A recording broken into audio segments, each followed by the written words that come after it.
उंगली मार उंगली मार भगवान बुद्ध का व्यक्तित्व अनेकों दृष्टियों से बड़ा महत्वपूर्ण था। शब्दों की रेखाओं में उसकी सीमाएं नहीं बांधी जा सकती। फिर भी उनके जीवन की एक बड़ी विशेषता तो जो उनकी उनकी पाषाणबद्ध मूर्तियों से भी आज बड़ी पुलकन के साथ निकलती दिखाई देती है। वह है उनके व्यक्तित्व में मैत्रेय धर्म का पूर्ण प्रकाश, अपरिमाण प्रीति का साक्षात परिपूर्ण दर्शन। भगवान बुद्ध के शिष्य होने के लिए यह आवश्यक शर्त थी कि भिक्षुओं यदि चोर और डाकू दोनों और दस्ते वाले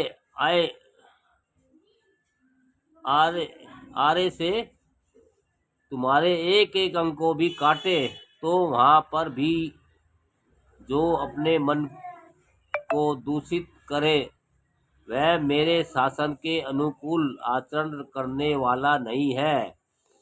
अपने शिष्यों में इस हद तक अहिंसा की प्रतिष्ठा करना तथागत का एक बल था। इसी बल के किंचित दर्शन हम उंगली मार के जीवन परिवर्तन में करते हैं।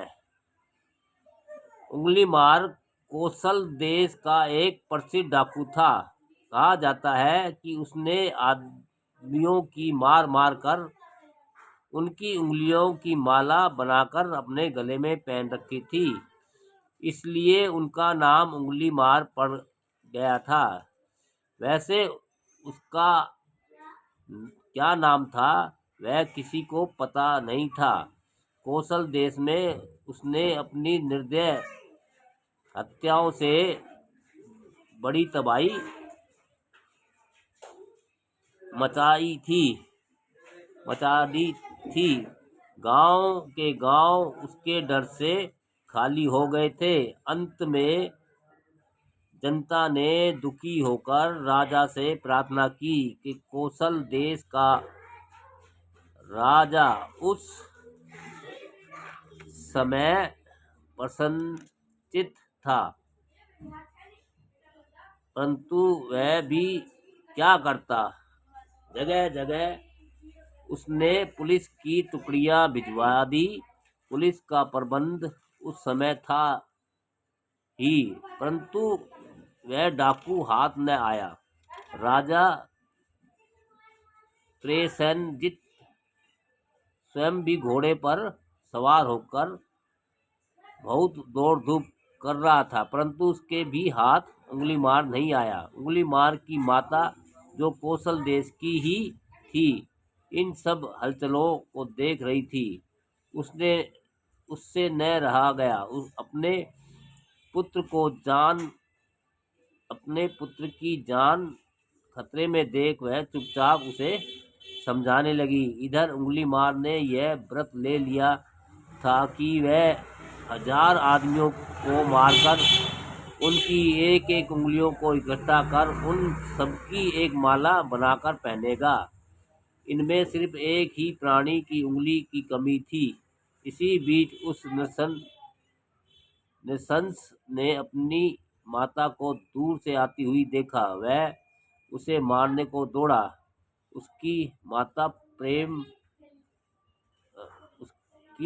प्रेम की भावना भी समाप्त हो चुकी थी।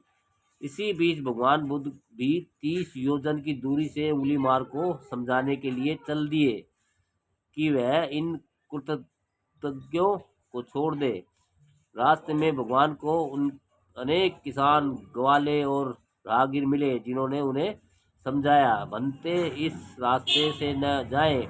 इस रास्ते में एक निर्दयी उंगली मार नामक डाकू रहता है। उसने पूरे के पूरे ग्रामों, निगमों, कस्बों और जनपदों को मनुष्य से खाली कर दिया है।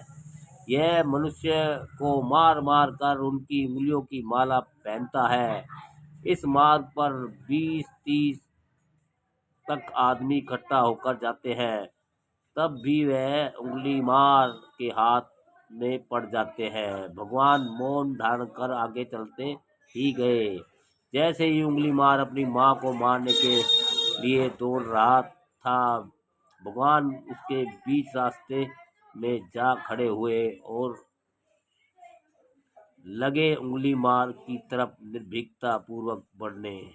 उंगली मार ने उन्हें देखकर तिरस्कार पूर्वक कहा, खड़ा रह श्रमण। भगवान ने उत्तर दिया, मैं खड़ा हूँ। उंगली मार, तू भी तो स्थिर हो। उंगली मार को आश्चर्य हुआ कि वह स्मरण स्वयं तो चला आ रहा है और कहता है, मैं स्थिर हूँ। साथ ही उंगली मार को भगवान की अंतर स्थिति मैत्री भावना से ने इस बीच कुछ कुछ अभिभूत कर लिया। यदि मैत्री भावना से स्वयं चित्त अल्पावित है तो यह असंभव है कि वह दूसरे को अल्पावित न कर सके। एकदम उंगली मार नरमी के स्वभाव में पूछने लगा, स्मरण, तुम स्वयं चलते हुए कहते हो स्थिर हूँ और मुझे खड़े हुए को कहते हो तू स्थिर हो। श्रमण, मैं पूछता हूँ कि कैसे तुम स्थिर हो और मैं कैसे स्थिर नहीं। उंगली मार, सारे प्राणियों के प्रति और बैर छोड़ देने के कारण मैं सदा स्थिर हूँ। तू प्राणियों में असंयमी है, इसलिए राहुल गांधी उद्धार है। अच्छा, स्थिति नहीं है। शब्द तो इतने भी बहुत थे, परंतु वास्तविक कार्य तो शब्दों से नहीं बल्कि हृदय की अंतर्भावस्थित मैत्री की परिकल्पक भावना ने ही किया। जिनके शब्द मौन होते हैं, किंतु जो मनुष्यों के जीवन में क्रांति पैदा कर देने वाली सबसे बड़ी शक्ति है। इसी शक्ति का शिकार उंगली मार भी हो गया। बहुत दिनों से मैंने महर्षि का पूजन नहीं किया। यह स्मरण मुझे महावन में मिल गया। मैं इसकी धर्म युक्त गाथा को सुनकर चिरकाल के पाप को छोड़ दूंगा। डाकू ने सुगत के पैरों की वंदना की और तलवार और अन्य हथियार खो झरने और नालों में फेंक दिए। इसी समय उसने भगवान से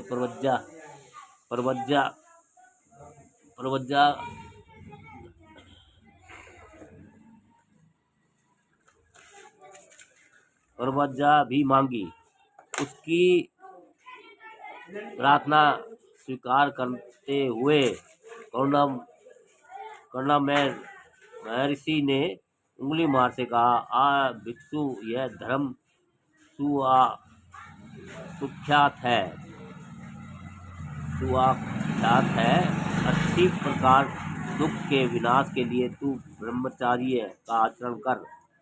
यही उंगली मार की प्रवज्ञा हुई, जिसने अहिंसा के संग से एक समय के लिए चारों दिशाओं को पूरित कर दिया। उस देव और मनुष्य के अद्भुत शास्ता के लिए यह कार्य कुछ अधिक न था। इधर भगवान बुद्ध उंगली मार को भिक्षुक बनाकर अपने साथ लाए, उधर राजा प्रसेनजित उनकी खोज में 500 घुड़सवारों को लिए हुए दौड़ धूप कर रहा था। अकस्मात वह भगवान बुद्ध के पास ही आ निकला। भगवान ने पूछा, क्यों महाराज, क्या तुझ पर राजा बिम्बसार बिगड़ा है, या वैशाली के लिच्छवी या दूसरे विरोधी राजा? क्यों इन सिपाहियों को लिए हुए तू इतनी दौड़ धूप कर रहा है? बनते न मुझे पर मगध राज बिम्बसार बिगड़ा है, न वैशाली के लिच्छवी ने दूसरे विरोधी राजा बनते। मेरे राज्य में उंगली मार नामक डाकू मुझे बड़ा तंग कर रखा है। मैं उसी को पकड़ने जा रहा हूँ। यदि महाराज तो उंगली मार को केस और दाढ़ी मुंडवाए, गेरुए वस्त्र पहने, प्रवज्जित हुए, जीव हिंसा विरत, अरिग्रही झूठ से विरत, एक साथ आहार करने वाले ब्रह्मचारी, शीलवान और धर्मात्मा के रूप में देखे तो उसका क्या करें। बनते मैं उसका उसका उठकर स्वागत करूंगा, आसन के लिए निमंत्रित करूंगा, वस्त्र, भोजन, निवास स्थान, औषधि आदि के विषय में उससे पूछूंगा और धर्म से उसकी रक्षा करूंगा।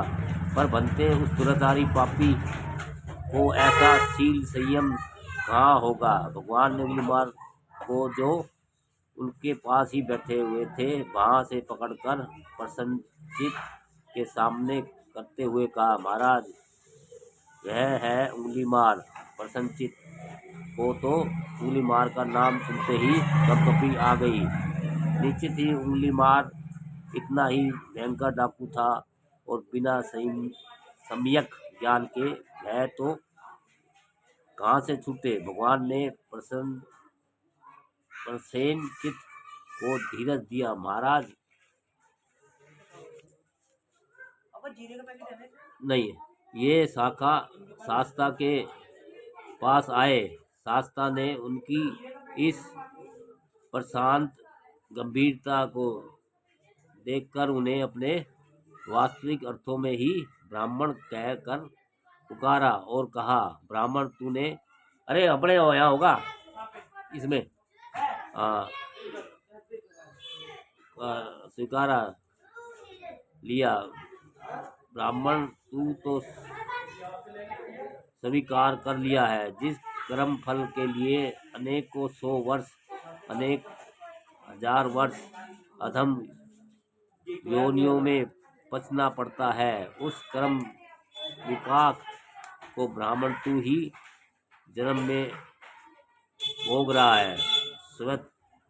स्थविर उंगलीमार ने धनावस्थित होकर इसी समय विमुक्त सुख को अनुभव किया और ये अर्थ हो गए, अर्थात उन्होंने साक्षात्कार किया कि अब मेरा जन्म क्षय हो गया है, ब्रह्मचार्य पालन समाप्त हो चुका है, करना था सो कर लिया, अब कुछ और करने को नहीं है। ब्राह्मण उंगलीमार इन अमूल्य शब्दों में अपने जीवन परिवर्तन की स्मृति को हमारे लिए छोड़ गए हैं। दिशाए मेरी धर्म कथा को सुने, दिशाए बुद्ध शासन में जुटे, दिशाए उन संत पुरुषों का सेवन करें जो धर्म के ही लिए प्रेरित करते हैं। दिशाए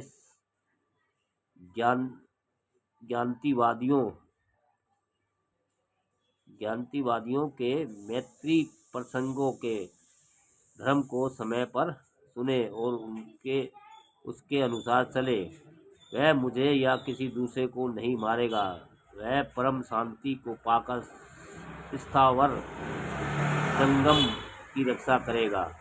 जैसे नाली वाले पानी ले जाते हैं, बाण वाले बाण को सीधा करते हैं, बढ़ई लकड़ी को सीधा करते हैं, वैसे ही पंडित अपने को संयमित करते हैं।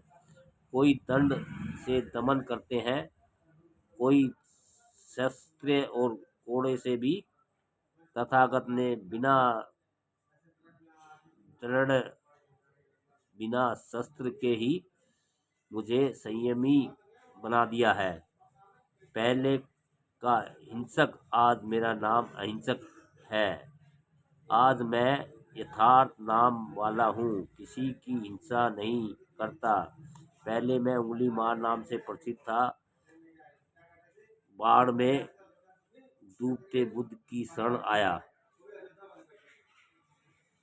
पहले मैं उंगली मार नाम से प्रसिद्ध खून रंगे हाथ वाला था। देखो बुद्ध की शरणागति के प्रभाव को, आज मेरा भवजाल कट गया। मैंने बुद्ध के शासन को पूरा कर लिया। दोस्तों, उंगली मार तथागत गौतम बुद्ध के द्वारा उपदेश से फिर बाद में उनके भिक्षुक बन गए। तथागत गौतम बुद्ध की कहानी है ये।